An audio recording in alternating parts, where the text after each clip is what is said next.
Hello दोस्तों, यह एक सैड स्टोरी है। आज हम आपको वो कहानी लेकर आए हैं जिसको पढ़ने से आप इमोशनल हो जाओगे। इमोशनल सैड स्टोरी हिंदी में आपको मनोरंजन के साथ बहुत कुछ सीखने को भी मिलेगा। अगर आपको इमोशनल सैड स्टोरी पसंद है तो आप यह पोस्ट बहुत पसंद आने वाली है। दोस्तों, यह कहानी है बिहार के एक गाँव की, जिसमें विजय नाम का लड़का रहता था। बचपन से ही पढ़ाई में होशियार, अपने मम्मी पापा की आखिरी उम्मीद था। विजय के दादा ने अपने समय में बहुत कर्ज ले लिया था, जिसको चुकाने में पापा की पूरी ज़िंदगी मजदूरी में निकल गई। उनके पास थोड़ी सी ज़मीन थी जिससे उनका गुजारा हो रहा था।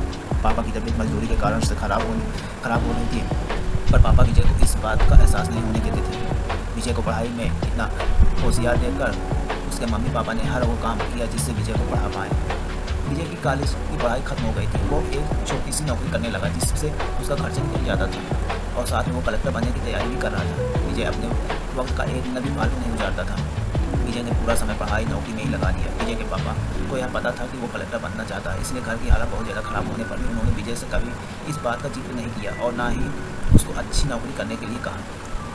लगातार 2 साल तक विजय पास नहीं हो पाया। उसके बाद भी उसके पिता ने अपना घर और ज़मीन गिरवी रखकर विजय को IAS की कोचिंग ज्वाइन करवाई और उसकी नौकरी भी छुड़वा दी और केवल पढ़ाई करने को कहा।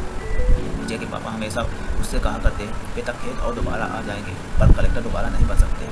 आज पूरे साल पढ़ाई करने के बाद विजय का रिजल्ट आ गया, जिसमें वो अच्छे नंबरों से निकल गया था। आज उसके पिता से ज़्यादा खुश कोई नहीं था। ऐसा लग रहा था जैसे विजय का सपना पूरा होने वाला है, पर भगवान को कुछ और ही मंजूर था।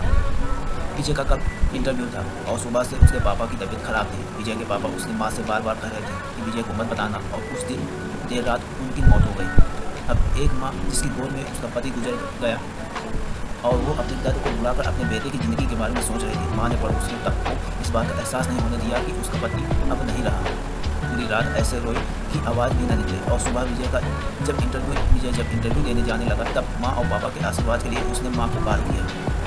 माँ ने पूरी हिम्मत लगा दी अपना सच छुपाने के लिए और विजय को आशीर्वाद दिया। और जब विजय ने पापा से बात करने को कहा तो माँ बोली, पापा अब तुमसे बात नहीं करेंगे, वो कलेक्टर से बात करेंगे। इतनी बात करके माँ ने फ़ोन रख दिया। विजय का इंटरव्यू हो गया, तब उसे बताया गया कि उसके पिता की तबीयत खराब है, उसको तुरंत घर आना है। विजय को एक पल नहीं लगा तो अपने पिता की हालत समझने में। घर पहुंचकर पिता के पैरों में गिरकर वो जोर जोर से रोने लगा और कहने लगा, पापा उठो, देखो मैं कलेक्टर बन गया। आज उसके पिता को वो खुशी मिली थी जिसका उनको वर्षों से इंतजार था, पर आज वो इस दुनिया में नहीं थे। भगवान विजय के पिता की ज़िंदगी में सुख लिखना ही भूल गए थे। पहले वो अपने पिता के कर्ज में ज़िंदगी भर मजदूरी करते रहे और फिर बेटे के सपनों में फिर घर और ज़मीन गिरवी रखनी पड़ी। वो ज़िंदगी में कर्ज लेकर आए और कर्ज लेकर चले गए। विजय के पिता को भले ही ज़िंदगी में कुछ हासिल ना हुआ हो, पर वो अपने लड़के को इस काबिल बना गए कि वो अपनी 7 पुश्तों को बैठे बैठे खिला पाए। विजय की माँ ने जो उस रात किया, जिसको करने का जज्बा बहुत कम लोगों में होता है। जब विजय कलेक्टर बनकर घर आया, तब माँ ने विजय से कहा, बेटा तुम आज इतने बड़े बन गए हो कि हज़ारों गरीबों को भला कर सकते हो। जब भी तुम्हारे सामने कोई गरीब मदद मांगने आए तो अपने पिता और मेरे बारे में सोचना। मैं तुम्हारे बराबर पढ़ी लिखी और समझदार तो नहीं हूँ, पर इतना ज़रूर जानती हूँ, गरीब आदमी की बहुत मजबूरी होती है। तुम कभी किसी का बुरा मत करना। शिक्षा।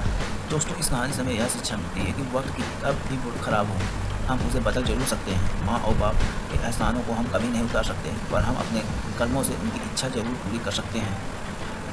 यह इमोशनल सैड स्टोरी सच्चाई पर आधारित है।